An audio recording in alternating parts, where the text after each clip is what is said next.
मित्रांनो नमस्कार. मी आपले पुन्हा स्वागत करतो माझ्या यूट्यूब चॅनलवर. हा जो आहे अलेक्झांडर द ग्रेट या भागातील हा दुसरा भाग आहे. या भागामध्ये आपण अलेक्झांडरची आशियातीन स्वारी आणि त्याचे वेगवेगळे विजय समोर जो आपल्याला नकाशा दिसतो याच्यामध्ये आपण पाहिलेलं आहे की अलेक्झांडरने आता नुकतीच ग्रॅनिकस या ठिकाणी लढाई जिंकलेली होती या ठिकाणी. आणि जो पर्शियन राज्याचा जो मांडलिक राजा होता मेमन याचा इथं पराभव झालेला होता. पराभव झाल्यानंतर इकडं डॅरिस थर्ड हा आणि पर्सिपल्स त्यावेळेस पर्शियाची राजधानी होती.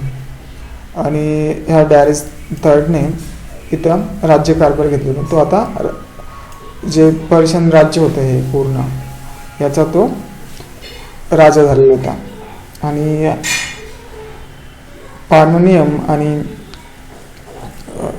अलेक्झांडर या दोघांनी मेमनला हरवल्यानंतर आता पुढे करायचं काय म्हणून अलेक्झांडर पार्मेनियमला असं या ठिकाणी पाठवतो या ठिकाणी. आणि तो अलेक्झांडर इकडचे समुद्राकडील ज्या पूर्वीचे ग्रीकचे भाग होते जे प्रांत होते त्या भागाकडे ते ताब्यात घेण्यासाठी वळतो. इकडे आपण पाहिलं नाही ते नकाशा याच्यामध्ये. आता तो काय करतो की इथे या ठिकाणी ग्रॅनिकस आहे. इथं विजय मिळवल्यानंतर तो इकडे वळतो. पार्मेनियमला या भागात पाठवतो. इथं गॉर्डियन आहे. आणि हे जे समुद्राकडचे जे पण भाग आहेत सॉन्ड्रीज आहे करी आहे हे या ठिकाणी असे भाग होते. हे पूर्वी हा ग्रीस आहे पूर्ण. हा ग्रीस आणि हा पूर्वी हा सगळा ग्रीसचा भाग होता इकडचा. आणि मग आता तो अलेक्झांडर इकडे समुद्राकडील जे त्यांचे पूर्वी भाग होते करिया सॉन्ड्रेस हे भाग ताब्यात घेतो आणि तो इकडे वळतो पुढे वळतो. आता ह्याची जर आपण स्वारी पाहिली तो कसा जातो तर ते आपल्याला पुढील नकाशामध्ये दिसेल.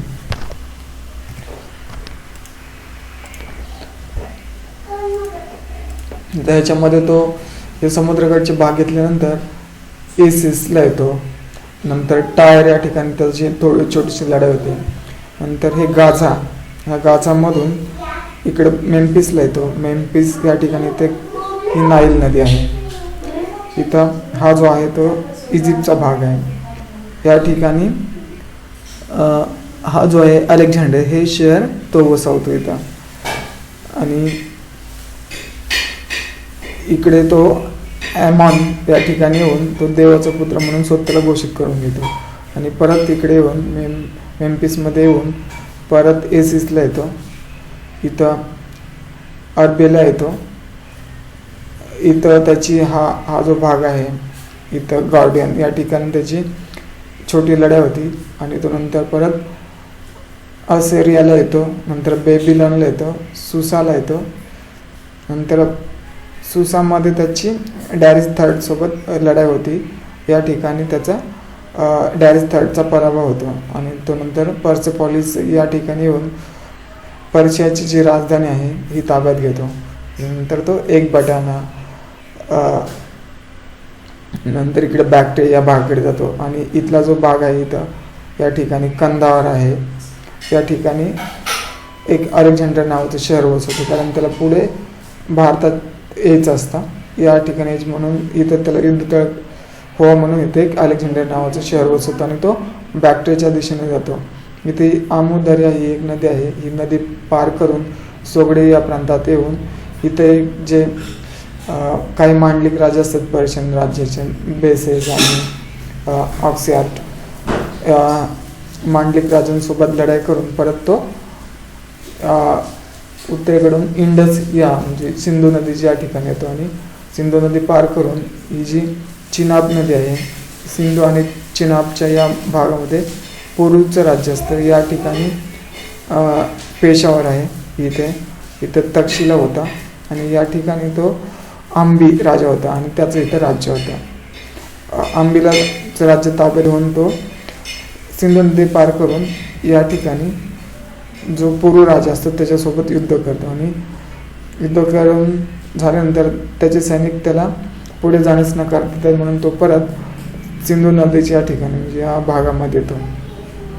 इथं कराची आहे, इकडे मुलतान भाग आहे पाकिस्तानचा आताचा, या भागातून या ठिकाणी येऊन इथं काही माळवा लोक होते. त्यानंतर युद्ध झाल्यानंतर इकडे माळाची पठार आहे, इकडे येतात, या ठिकाणी येतो तो आणि नंतर इथून तो ह्या मार्गाने जातो आणि त्याचे काही सैनिक असे येऊन हे सगळे सुसा या ठिकाणी येतात आणि सुसावरून नंतर तो बेबीलोन या ठिकाणी अलेक्झांडर येतो. इथपर्यंत त्याची ही जी सॉरी आहे ग्रॅनिकस लढाई झाल्यानंतर ही अशी त्याची सॉरी आहे. याचा आज आपण इथे हे कसे झालं त्याचं आपण आज ह्या भागामध्ये पाहणार आहोत. आता ह्याच्यामध्ये होतं काय की आता हे जे समुद्राकडची बाग ताब्यात घेतल्यानंतर तो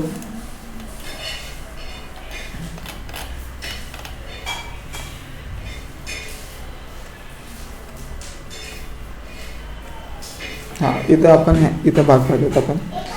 आता तो काय करतो की ग्रॅनिकसच्या लढाईनंतर त्याने त्या प्रदेशावर आपला मांडलिक राज्यपाल नेमला.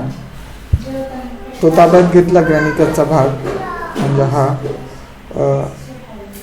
इथला हा भाग ताब्यात घेतला आणि तो त्याच्यावर त्याचा एक मांडलिक राजा नेमला, त्यांनी राज्यपाल म्हणून नेमला आणि त्याच्याकडे तो कारभार दिला. यानंतर अलेक्झांडरने आपला मोर्चा सॉन्ड्रीज, करिया आणि इतर समुद्र तटाजवळील शहरांकडे वळवला आणि ही शहरे आपल्या ताब्यात घेऊन त्यावर ग्रीक शासन बसवले. तेथून त्याने आपली सेना लिसिया आणि पॅम्फिलियनच्या या महत्त्वाच्या बंदरांकडे वळवली. या ठिकाणी ते लिसिया आणि पॅम्फियन बंदर होते, इथे या भागात वळवले. या महत्त्वाच्या बंदरांकडे वळवले. हे प्रदेश ताब्यात घेतल्यावर त्याने नियकर्स हे आपल्या मित्राला या प्रदेशाचा राज्यपाल पदी नेमले. समुद्र तटाजवळ इतर कोणतेही शहर न उरल्याने अलेक्झांडरने आपल्या हल्ल्याची दिशा पर्शियाच्या मुख्य भूमीकडे वळवली, म्हणजे पर्शियाचा भाग होता. आता इकडे काय ताब्यात घेण्यासाठी त्याच्या राहिलेच नाही कुठलं शहर आणि पूर्ण याच्या आपल्या ग्रीक शासन राज्य वसवलं आणि आता ह्या भागामध्ये राहिल्यामुळे न काय कुठलाच भाग ताब्यात घेण्याचं न राहिल्यामुळे तो पर्शियाची जी मुख्य भूमी आहे ही याच्याकडे तो आपला मोर्चा वळवतो. त्यानंतर आता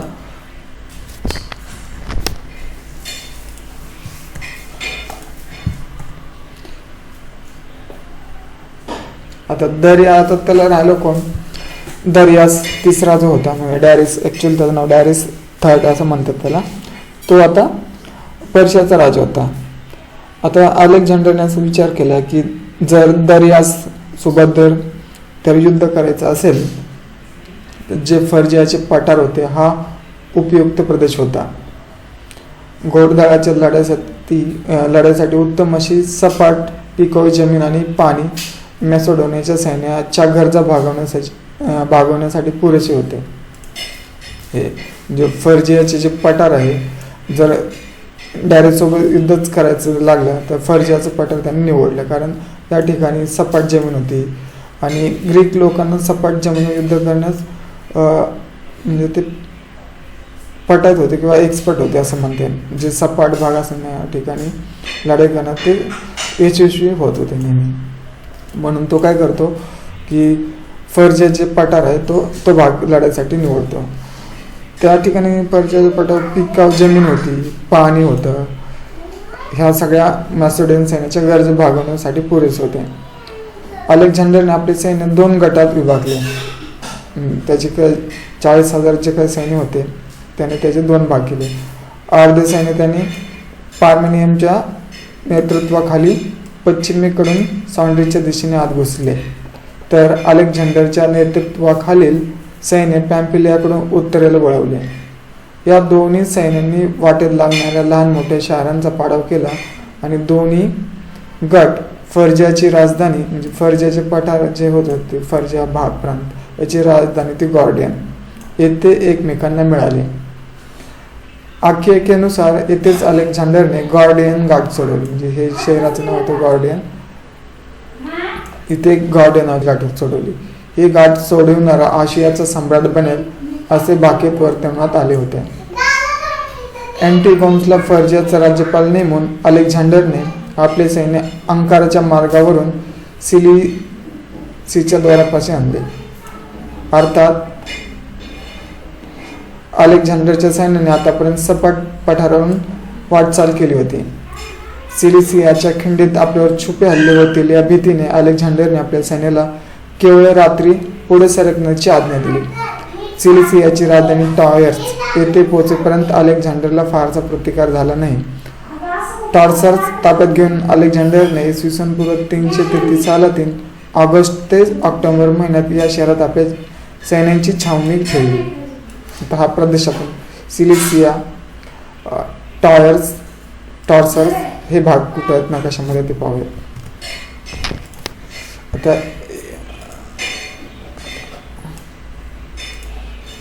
आता हे जे आहेत भाग, हे सगळे सिलिसियाचे भाग आहेत. हे टॉर्सर्स वगैरे इथे हे भाग आहेत. या भागामध्ये आता इथे त्यांनी हे सगळे शहर ताब्यात घेतल्यानंतर त्यांनी पार्मेनियमच्या नेतृत्वाखाली काय सैन्य इकडे पाठवले. स्वतः एक तुकडे घेतले आणि तो इकडे आला. आता पुढे काय होते पाहू. पुढे पण खूप साऱ्या इंटरेस्टिंग गोष्टी, म्हणजे इथून पुढेच खरं तर इंटरेस्टिंग आहे. त्याची हिस्ट्री आपल्याला पाहण्यास मिळते. आता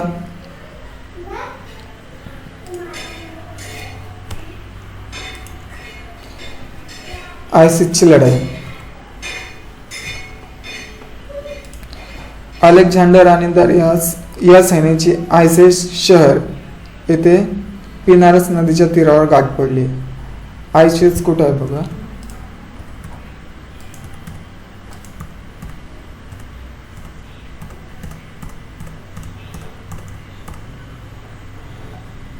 हे जे आहे इथं हे आयसिस आहे या ठिकाणी. या ठिकाणी आयसिस इथं आता एक लढाई होती. तर या ठिकाणी लढाईमध्ये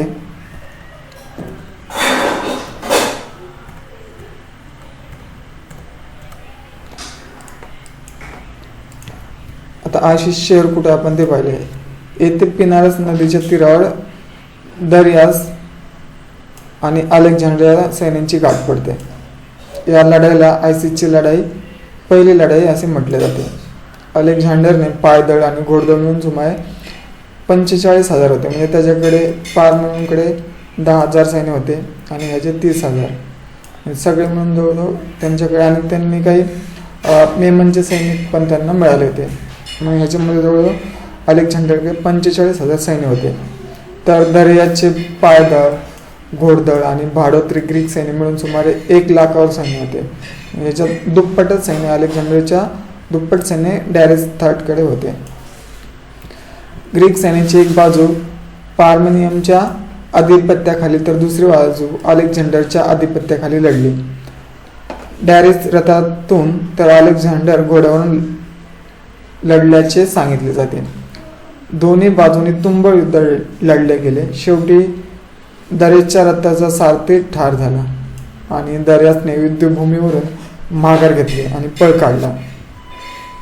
दर्याच्या या कृतीने त्याच्या सैन्याचे मनोधैर्य खच्ची झाल्याने ग्रीक सैन्याने त्यांचा धुव्वा उडवून टाकला. या युद्धात सुमारे 20,000 पर्यंत मनुष्यहानी झाली. या युद्धानंतर पार्मेनियम दमास्कस येथे लगोलग मोर्चा वळून दर्याची प्रचंड संपत्ती आपल्या ताब्यात घेतली. तिचे वर्णन पुढील प्रमाणे करण्यात येते. 55 टन सोने, प्रचंड किमतीची चांदी आणि चांदीच्या वस्तू, 329 गणिका, 306 आचारी, 70 प्रकारचे मद्य असणाऱ्या ओतणाऱ्या त्याच्या दाशी, 40 प्रकारचे अत्तरे आणि त्यात दर्याची आई पत्नी टेस्टेरा, दर्याची मुलगी तिचंही नाव टेस्टेरा यांचा समावेश होता. असा दर्याचा तो जननखाना होता. येथून पुढे पूर्वेला दरेच्या मार्गावर जायचे की समुद्र तटावरून बाकीचे बंदर ताब्यात घेऊन पर्शियन साम्राज्य नाविक तळ उद्ध्वस्त करायचे. आता एजियन समुद्र आणि गाझापट्टीतील पर्शियन नाविकदळामुळे ग्रीक सीबंदी आणि दानाकोटा अलेक्झांडरच्या सैन्यापर्यंत पोहोचत नव्हता. कारण ग्रीक ह्यांचं पर्शियन साम्राज्याचा जो समुद्र भाग होता त्यावर त्यांचं प्रभुत्व होतं किंवा त्यांच्या ताब्यात होता. आणि ते ग्रीक जे होतं, ग्रीकचा देश म्हणजे ग्रीकचा प्रांत होता, त्या भागातून ग्रीक सैन्यासाठी येणारे अन्नधान्य ह्याचा पुरवठा ह्या पर्शियन नाविक दळामुळे त्यांना मिळत नव्हता. तसेच ग्रीक विश्वाला असलेल्या प्राचीन इजिप्तच्या आकर्षणातून म्हणजे ग्रीकचं जे होतं इजिप्त सुद्धा या राष्ट्राला भेट देण्याची अलेक्झांडर आणि ग्रीक सैन्याची मनीषा असल्याने म्हणजे ते जे सैनिक होते त्यांना असं वाटलं की जे इजिप्त होतं, इजिप्तचे आपल्याला पिरामिड्स माहिती आहेत, इजिप्तचे पिरामिड्स, तर हे खूप जुने पिरामिड्स आहेत आणि ह्या ग्रीक लोकांना इजिप्तविषयी आकर्षण होतं. म्हणून त्यांनी असं ठरवलं की आपण इजिप्त मार्गे प्रयाण करायचं ठरवलं. नंतर पुढे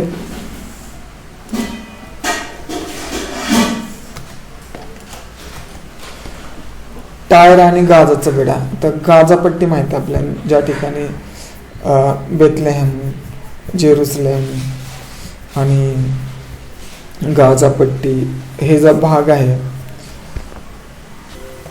म्हणजे हा भाग, हा गाझा आहे, हा टायर आहे, गाझापट्टी, आणि हा इजिप्तचा भाग आहे, नाईल नदी आहे, या ठिकाणी सुएझ कॅनल आहे, आणि या ठिकाणी कैरो आत्ताचं राजधानी आहे, इथं पोर्ट सईद आहे, आत्ताचे प्रसिद्ध जे आहे पोर्ट सईद आहे, कैरो आहे, हे इथे भाग आहेत. आणि हा इजिप्तचा प्रदेश आहे, ही नाईल नदी आहे, ही गाझापट्टी आहे. आता गाझापट्टीमध्ये नेहमी हल्ले होत असतात आणि युद्धजन्य परिस्थिती इथं कायम असते, आपल्याला माहिती आहे. आणि हा जो पूर्ण जो भाग आहे पर्शिया, अरेबिया, हा इजिप्त, टायर्स, या भागामध्ये आपल्याला कच्चे तेल, खनिज तेल हे पण मिळतं आणि ह्याच्यासाठी हे खूप प्रसिद्ध आहे. आणि त्याच्यामुळे या भागामध्ये कायम युद्ध चालू असतात किंवा वेगवेगळे जे भाग आता नवीन झाले त्यांच्यामध्ये नेहमी काही ना काही छोटे मोठे लढाई चालू असतात. आत्ताचे बघा हे भाग आहेत जेरुसलेम, नंतर हा इस्रायल आहे, हा जो भाग आहे इस्रायल आहे, आणि हा आहे इजिप्त, हा आहे, ही नाईल नदी आहे, इथं कैरो शहर आहे, इजिप्तची राजधानी कैरो, हे इथं पोर्ट सईद आहे, या ठिकाणी इथून सुएझ कॅनल आहे असं इकडे याच्यापर्यंत. म्हणजे हा जो जमिनीचा भाग आहे हा समुद्रमार्गे क्रॉस करता यावं म्हणून इथं एक कालवा बनवला, जो सुएझ कालवा आहे तो खूप प्रसिद्ध आहे आणि याच्याविषयी पण आपण नंतर काही व्हिडिओ बनवू, त्याविषयी माहिती सांगू. तर अशा प्रकारे तो आता हे लेबनॉन आहे, सिरिया आहे म्हणून आहे, जॉर्डन, आताचे हे शहर आहेत, इराक, इराण माहिती, इराक आणि इराण, हा इराणचा भाग आहे, इथं अफगाणिस्तान, इकडे भारत आहे, हा इराक आहे, हा सिरिया म्हणजे असिरिया, तो पूर्वी असिरिया नावाने प्रसिद्ध होता. आता अलेक्झांडर काय करतो की हे लेबनॉन म्हणजे टायर होतो पूर्वी, ही गाझापट्टी आहे, या भागातून तो आता इजिप्तला येतो, या भागात येतो, कारण त्यांना इजिप्तविषयी थोडंसं आकर्षण असतं, ते पाहण्यासाठी ते येतात इथं. अशा प्रकारे तो पुढचा त्याचा प्रवास चालू होतो. आता या ठिकाणी मात्र पर्शियाचे पूर्वी पर्शियाचं वेगळं साम्राज्य होतं, पण त्या पर्शियाचं तिथं अस्तित्व न राहिल्यामुळे त्याला सहसा आहे ना त्याचे जे काही मांडलिक राजे होते त्यांनी त्याला विरोध केला, पण बाकीचे त्याला नाही करू शकले. तर हा जो आहे इजिप्तकडे, हा पुढचा भाग आहे इजिप्तकडे, त्यांनी प्रयाण कसं केलं. टायर आणि गाझाचा बेडा. इजिप्तच्या वाटेवर लागणाऱ्या बऱ्याच शहराने अलेक्झांडर पुढे शरणागती पत्करली, कारण आता तो डायरेक्टच पळून गेला म्हटल्यानंतर त्याचे जे मांडलिक राजे होते किंवा त्याचे राज्यपाल होते किंवा प्रांतिक राजे होते त्यांनी नेमलेले, त्यांनी काय त्याला एवढा विरोध केला नाही आणि त्यांनी शरणागती पत्करली. फिनिशियातील टायर आणि गाझा आपण पाहिले आता, गाझा आणि हे पाहिले आहोत. या शहराने मात्र अलेक्झांडरशी मुकाबला करायचे ठरविलं. म्हणजे कोण होते? टायर आणि गाझा हे 2 शहर होते. यांनी मात्र अलेक्झांडरशी युद्ध करण्याचे ठरवले. या शहरानं अलेक्झांडरच्या सैन्याने वेढा घालून शहरांच्या भिंतीवर तोफांचा मारा केला. त्याबरोबर त्याचे नाविक तळही उद्ध्वस्त करून टाकले. या शहरातील नागरिकांनी मोठ्या प्रमाणावर जीवितहानी झाली आणि यानंतर या दोन्ही शहरांनी अलेक्झांडर पुढे शरणागती पत्करली.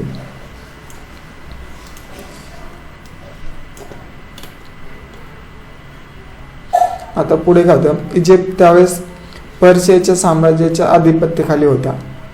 पर्शियन साम्राज्याने लागणारे धनधान्य आणि सैन्यबळ वाढवण्यासाठी इजिप्तच्या भूमीचा वापर होत असे. इजिप्तच्या नागरिकांना पर्शियन साम्राज्याचा फार मोठे म्हणजे इजिप्तचे जे नागरिक होते त्यांना पर्शियन साम्राज्याला फार मोठे कर द्यावे लागत होते. त्यामुळे अलेक्झांडरला इजिप्त स्वतःच्या रक्षणाकरता समजू लागले होते आणि अलेक्झांडरला विरोध करण्याची शक्यता मावळली होती. इसवी सन पूर्व 332 मध्ये अलेक्झांडर इजिप्तला पॅलेसियम सध्याचे पोर्ट सैद, आपण मगाशी पाहिले म्हणे पोर्ट सैद कुठे, तेथे पोहोचला असता तेथील पर्शियाच्या मांडलिक शासकाने त्याचे भव्य स्वागत केले. येथून अलेक्झांडर पुढे मेम्फिसला गेला. मेम्फिस पण पाहिलं आपण गेला. मेम्फिसला जात असतानाच हेलिओपोलिसला म्हणजे सध्याचे कैरो आपण कुठं आहे ते पाहिलं. या इजिप्तमधील या इजिप्तमधील सूर्यदेवतेच्या मंदिरात त्याला इजिप्तचा फारा म्हणून घोषित करण्यात आले. येथून अलेक्झांडरने आपला मोर्चा पुढे वायव्य दिशेला वळवला. हे खोडून काढावं लागेल कारण दिसत नाही. जे पोर्ट सैद आहे त्याच्या शेजारीच अलेक्झांड्रिया हे आता पण प्रसिद्ध शहर आहे आणि हे एक पोर्ट आहे, सी पोर्ट आहे. इसवी सन पूर्व 331 मध्ये अलेक्झांडरने नाईल नदीच्या पश्चिमेकडील मुखावर भूमध्य समुद्राच्या किनारी एक शहर स्थापन करण्याचे ठरवले. एजियन समुद्र आणि त्या मार्गे चालणाऱ्या व्यापारावर वर्चस्व ही या शहराच्या स्थापनेमागे प्रमुख कारणे असल्याचे सांगितले जाते. या बंदर असलेल्या शहराचे नामकरण अलेक्झांड्रिया असे करण्यात आले. मुंबई बंदरातील एका गोदीलाही अलेक्झांड्रा डॉक्स असे नाव दिले होते. पुढे ते नाव बदलून इंदिरा डॉक्स करण्यात आले आहे. अलेक्झांडर तेथून पुढे लिबियाच्या वाळवंटातील सिवा येथे अमुंड्रा म्हणजे ग्रीक उच्चार आमन या देवाच्या मंदिरात कौल घेण्यास जातो. तेथे त्याला देवाच्या कौलानुसार ज्यूस म्हणजे आमुनचा पुत्र म्हणून घोषित करण्यात आले. तो काय करतो की पुढे अलेक्झांड्रिया शहर स्थापन करतो आणि पुढे जो आहे भाग हे अलेक्झांड्रिया शहर वसवतो. म्हणजे हे जे शहर वसवलं हे अलेक्झांडरने वसवलेलं आहे हे वाला. आणि इथं पोर्ट सैद इथं आहे. तो पहिल्यांदा इकडून टायर्स आणि गाझा पट्टीमध्ये युद्ध करून तो या भागात येतो, पोर्ट सैदला येतो. इथून पुढे इथे एक शहर वसवतो अलेक्झांड्रिया आणि इथून पुढे ॲमॉन एक इजिप्तची एक देवता असते आणि तिचा पुत्र म्हणून घोषित करण्यासाठी तो काय करतो की ह्या भागात येतो. इकडं ॲमॉन लिबियाचा भाग आहे. हा जो भाग आहे हा लिबिया आहे. या भागामध्ये इथून इकडे येतो आणि इथं आमेन ही देवता असते. या ठिकाणी त्याला ॲमेनचा पुत्र किंवा इजिप्तचा फॅरो म्हणून त्याला इथं घोषित करतात आणि इथून पुढे तो पुढची त्याची चालू होते. आता तो सुद्धाला ज्यावेळेस ॲमेनचा पुत्र घोषित करतो त्यावेळेस बऱ्याच लोकांना असं वाटतं की त्याची एक चाल असावी, म्हणजे युद्धामध्ये कोणाचा विरोध होऊ नये म्हणून ती एक त्याची चाल होती असं तो अफवा पसरवली जाते किंवा असं लोक समजतात. सिवाला दिलेल्या भेटीनंतर अलेक्झांडर पुन्हा मेम्फिसला परततो. यानंतर आशियात समेरिया या ठिकाणी बंडाळी झाल्याची खबर त्याच्यापर्यंत पोहोचली आणि त्याने आपल्या सैन्याची आघाडी पुन्हा आशियाच्या बाजूला वळवतो. म्हणजे तो पुन्हा परत फिरतो आणि जो आशियाचा पर्शियाचा जो मुख्य भूमी होती इराण हा भाग होता त्याकडे त्याचा मोर्चा वळवतो. समरियातील बंड मोडून काढून तो असिरिया पण आपण पाहिलेलं कुठे जातो दिशेने वळतो. इसवी सन पूर्व 331च्या जुलै महिन्यात सुमारे 40,000 पायदळ आणि 7,000 घोडदळांनी अलेक्झांडरने युफ्रेटिस नदी पार करतो. ही जी आहे ही नदी ही युफ्रेट्स आणि ही टिग्रिस हे 2 नद्या आहेत. ह्या म्हणजे तो आता इथे होता या भागामध्ये. इथून तो ॲमॉनचा इथं तो स्वतःला ज्यूसचा पुत्र जाहीर करतो आणि तो परत इकडे मेम्फिसला येतो. मेम्फिसला आल्यानंतर त्याला समजतं की या आशियाच्या भागामध्ये बंडाळ झाले म्हणून तो परत येतो एसिसला. इथं येतो एसिसला येतो आणि ही जी युरोफेट आहे या एसिस या ठिकाणी तो पार करतो.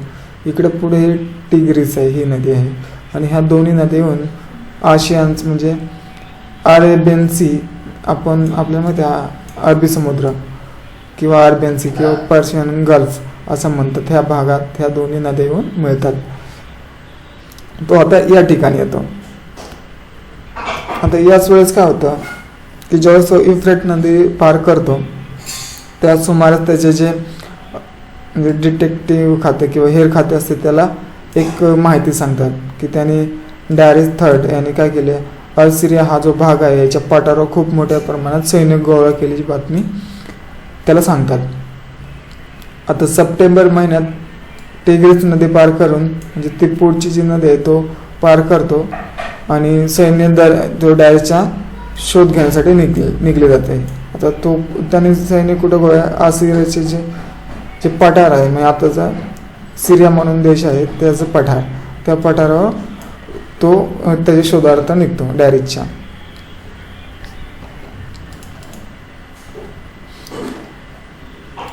गागामेलचे युद्ध. आता हे युद्ध कसं होतं बघा. या युद्धात सैन्याची डावी बाजू पार्मेनियम हा खरं तर फिलिप अलेक्झांडरचे वडील जे असतात फिलिप त्याचा हा सेनापती असतो.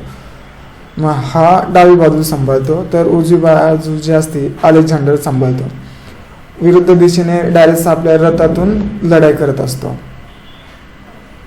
आणि डॅरिसने त्याच्या रथाचे जे चाकं असतात त्या चाकांना असे धारदार पाते लावलेले असतात. याचं एकच उद्देश आहे दोन्ही साईडला जे पाते लावतात याचा उद्देश असा आहे की हा रथ अलेक्झांडरच्या सैन्यामध्ये घुसवायचा आणि जे मध्ये त्यांना सगळ्यांना कापून काढायचं असा त्याचा प्लॅन असतो डॅरिसचा. त्यासोबतच डॅरिसच्या सैन्यामध्ये भारतात आणलेले हत्ती यांचा पण समावेश होता पण प्रत्यक्ष युद्धामध्ये त्याचा उपयोग केलेला दिसत नाही किंवा कुठे त्याचा उल्लेख आलेला नाहीये. आता या युद्धात अलेक्झांडरच्या बाजूने 7,000 घोडदळ आणि 40,000 पायदळ लढले तर डॅरिसच्या बाजूने सुमारे 1.5 लाख सैन्य होते. अलेक्झांडरच्या कुशल युद्धनीतीपुढे डॅरिसच्या सैन्याचे काही चालले नाही. डॅरिसच्या घोडदळाला इतरत्र जाण्यास गुंतवून म्हणजे त्याला एक फसवा डॅरिसला त्यांनी असं फसवा एक हल्ला केला आणि त्यांना त्या फसव्या हल्ल्याकडे गुंतवलं. जसं मागच्या वेळेस मेमनच्या सोबत ज्यावेळेस लढाई झाली त्यावेळेस पण त्यांनी एक असा फसवा लढा केला आणि त्या सैन्याला गाफील केलं आणि मागून परत त्यांनी हल्ला केला. सेम ह्या पद्धतीने आता आपण तो डॅरिसच्या सैन्यांना तो इतरत्र जाण्यास गुंतवून ठेवतो आणि अलेक्झांडर पर्शियाच्या युद्ध संरचनेत फूट निर्माण करतो आणि या दरीचा फायदा घेऊन तो डॅरिसवर हल्ला चढवतो. या युद्धात डॅरिसने आपल्या मोजक्या सैन्यासमवेत पळ काढतो आणि तो पूर्वेच्या दिशेने जातो. डॅरिसला तो तर त्याचा पराभव करत नाही म्हणजे पराभव होतच नाही कारण डॅरिस तिथून पळून जातो पूर्वेच्या दिशेने. आता पुढे जातो त्याची राजधानी जी असते पर्सेपोलिस या ठिकाणी जे पर्शियन साम्राज्य असते त्यांचे मोठे मोठे राजवाडे असतात आणि तो त्यांचा भाग असतो पूर्वीचा. आणि हे जे असिरिया ग्रानिकस वर्डेन हे सगळे त्यांनी ग्रीकचे भाग असतात पूर्वी ते त्यांनी मिळवलेले असतात युद्धामध्ये. तर तो पर्सेपोलिस या ठिकाणी तो डायरेक्ट पळून जातो, तो पूर्व दिशेला. आता ह्याच वेळेस आहे तिथे एक मोठे शहर असतं, म्हणजे जे पर्शियन साम्राज्य आहे त्यांची एक राजधानी असते बॅबिलॉन. त्यांनी बऱ्याच साऱ्या पर्शियन साम्राज्य खूप साऱ्या राजधानी असतात. पर्सेपोलिस असते, सोबत बॅबिलॉन असते, असिरिया असते, सूस असते, नंतर एक बटाना, अशा वेगवेगळ्या त्यांनी वेगवेगळ्या ऋतूतल्या राजधानी बनवलेल्या असतात. कारण ते जे पर्शियाचं साम्राज्य असतं ते खूप मोठं आणि बलाढ्य असं ते साम्राज्य होतं, तर त्याच्यामुळे त्यांच्या खूप अशा राजधानी होत्या. आता ही जी आहे बॅबिलॉन, तो इथून डायरेक्ट पूर्वेला पळाल्यानंतर अलेक्झांडर बॅबिलॉनकडे वळतो. बॅबिलॉनचा जो मांडलिक राजा असतो त्याचं नाव असतं मजेज. हा दर्यासोबत युद्धामध्ये लढलेला असतो, पण ज्यावेळेस दर्यास पळून जातो तर तो परत येऊन बॅबिलॉनला परत येतो. आणि अलेक्झांडर बॅबिलॉनला आल्यावर तो अलेक्झांडरचं मांडलिक तो पत्करतो आणि त्याला शरण जातो. पण ज्यावेळेस त्यांचं डॅरिस आणि अलेक्झांडर यांचं युद्ध चालू असतं त्यावेळेस त्याला असं माहीत असतं की हा मॅजेस असतो तो खूप पराक्रमाने त्यावेळेस लढलेला असतो. आणि हा त्या युद्धामध्ये त्याने जे दाखवलेला पराक्रम असतो त्याच्यावर अलेक्झांडर खुश झालेला असतो. आणि त्या खुश झाल्यामुळे तो त्याला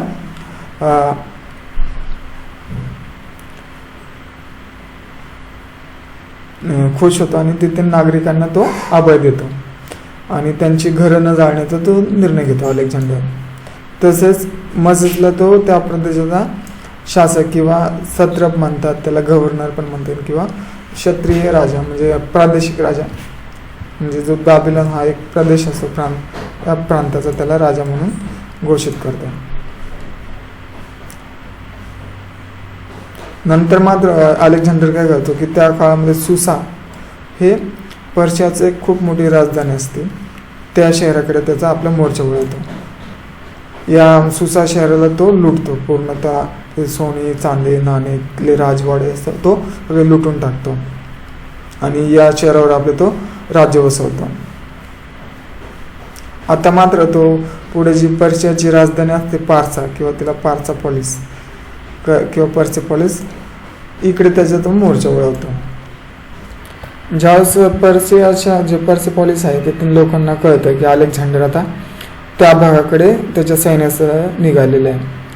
त्यानंतर मात्र ते पर्शियाचे म्हणजे पर्सेपोलिस या ठिकाणचे जे नागरिक असतात ते तिथून पलायन त्यांचे काही साहित्य असेल ते सगळे घेऊन पळून जातात. आणि जो तिथला पर्सेपोलिसचा क्षेत्रफळ असतो, क्षत्रप म्हणजे त्याला गव्हर्नर किंवा राज्यपाल असं म्हणतात, तो त्या पर्सेपोलिस जो पण खजिना असतो तो अलेक्झांडरच्या स्वाधीन करतो. पर्शियाचा एक सम्राट जेरिक्स, आता या ठिकाणी ज्यावेळेस पर्सेपोलिस ही राजधानी आहे त्या ठिकाणी ज्यावेळेस येतो तर अलेक्झांडरला माहीत असते की जी खरी ताकद पर्शियाची आहे ती पर्सेपोलिसमध्ये आहे. आणि ते पर्सेपोलिस अनेक मोठे मोठे राजवाडे, सैनिक आणि सैनिकांसाठी सोय केलेली असते.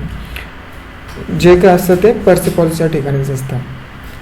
आता ह्या ठिकाणी काय होतं की पर्शियाचे 2 राजे असतात. एक सायरस द ग्रेट नावाने एक ज्याने पर्शियन साम्राज्याची सुरुवात केली हा एक राजा असतो आणि त्याच्यानंतर त्याचा झेरेक्सिस हा एक पुत्र असतो सायरसचा.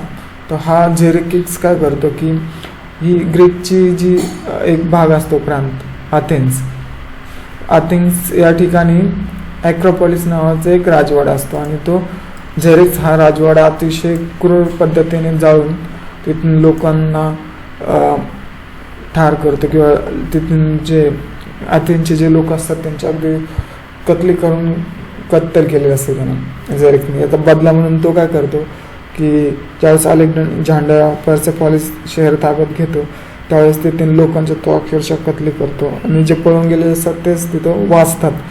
तो जो राजवाडा असतो तो आताही आपण पर्सेपोलिस या ठिकाणी गेलो तर आपल्याला दिसेल त्याचे अवशेष शिल्लक आहेत. तो प्रचंड भला मोठा राजवाडा होता.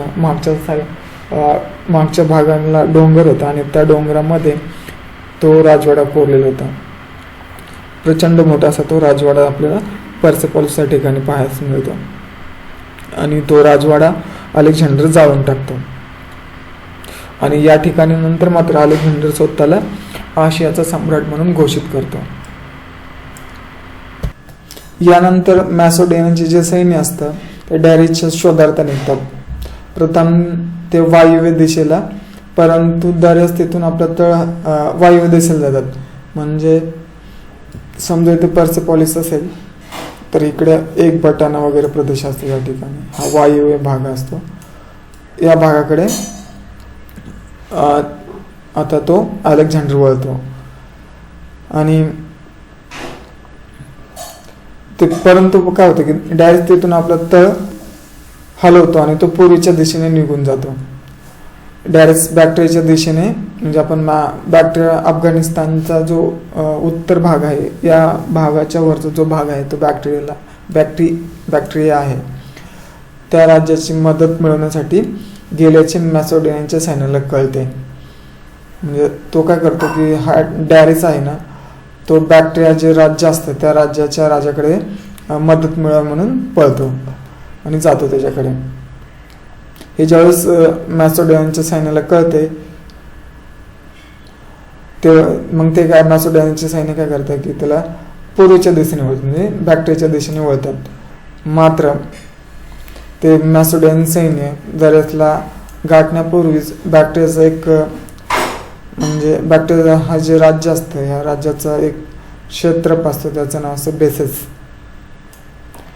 हा त्याची डॅरिसची वाटेतच हत्या करतो आणि स्वतःला पर्शियाचा राजा घोषित करतो. अलेक्झांडरने डॅरिसचा मृतदेह ताब्यात घेतो